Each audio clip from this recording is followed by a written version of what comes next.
आप मुझे ये बताइए कि तालिबान के सामने क्या संकट है भारत से बात करने पर? कि क्या तालिबान बिल्कुल बात करना चाहता है या उसके पास भी कुछ उसको भी कुछ डिलेमा है?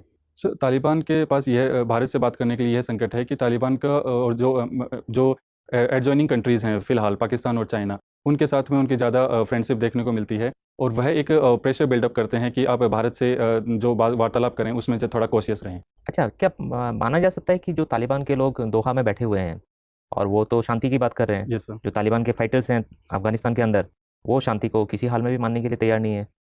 तो क्या ऐसा है कि मतलब तालिबान अलग-अलग गुटों में बँटा हुआ है और भारत को उन गुटों के साथ बात करनी चाहिए जो कि एकदम ही पाकिस्तान के समर्थक नहीं हैं और एक इंडिपेंडेंट और स्टेबल अफ़गानिस्तान की कोशिश कर रहे हैं?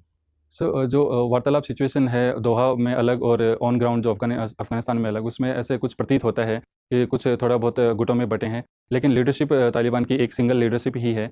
तो उसमें भारत को उस सिंगल लीडरशिप से बात करना चाहिए और आगे आने वाले समय में भारत को अफ़गानिस्तान को साथ संबंध बनाए रखने के लिए ये ज़रूरी हो जाता है।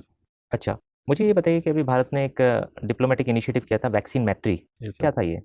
वैक्सीन मैत्री एक डिप्लोमेटिक इनिशिएटिव जहाँ पर भारत द्वारा बाकी देशों को जो गरीब देश हैं अफ्रीका में और एशिया में, वहाँ पर वैक्सीन प्रोवाइड की जाएगी और जिसमें जिसको अभी सस्पेंड किया गया है, यस सर। सेकंड वेव के बाद, यस सर। ठीक है?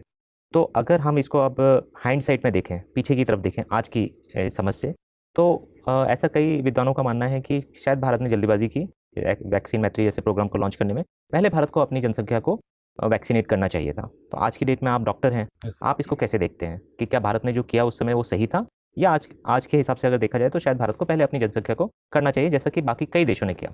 सर, अगर आज के समय हम हाइंडसाइट में देखते हैं तो यह बात सही है कि नेशनल इंटरेस्ट के आधार पर भारत को पहले अपनी जनसंख्या को वैक्सीनेट करना चाहिए और फिर अगर सरप्लस वैक्सीन है तो हम एक्सपोर्ट कर सकते हैं। लेकिन अब अगर हम उस टोटल वैक्सीन जो लगभग 6.5 करोड़ डोज़ दिए गए थे, उसको अगर हम सेग्रीगेट कर देखें, तो लगभग पाते हैं कि 84% वैक्सीन तो हमें ऑब्लिगेशन था हमारे देश पर, जो कि हमें एक्सपोर्ट करना ही चाहिए था, किसी भी डील और एग्रीमेंट के तहत।